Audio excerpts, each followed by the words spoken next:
সারা বছর হুঁশ থাকে না, সারা বছর উপেক্ষিত। ক্যালেন্ডারের তারিখ হয়েই ঝুলতে থাকে অর্থমৃত। কাউকে যদি প্রশ্ন করেন বাংলাতে আজ তারিখ কত, দেখতে পাবেন সেই বেচারা কেমন করেন ইতস্তত।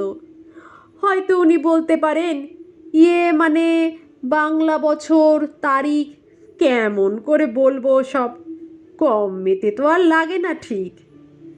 তাও আমাদের পয়লা বৈশাখ, তাও আমাদের বর্ষবরণ।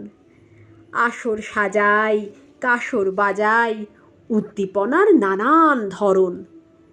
বাংলা বছর বলতে হাতে সাকুল্যে দিন দু চারখানি। একটি তো তার পয়লা বৈশাখ, অন্যটিকে সবাই মানি। ঠিক ধরেছেন, কবিগুরুর জন্মতিথি বৈশাখ মাসে। আষাঢ় শ্রাবণ একটি দুটি, বাদ বাকিতে কি যায় আসে। হয়তো পুজো পার্বণে বা বিয়ের তিথি খোঁজার বেলায় সবাই তখন পঞ্জি খোলে, সবাই বাংলা তারিখ মেলায়। ঠেকায় পড়ে দুই একদিনই, এরপরে কে রাখবে মনে।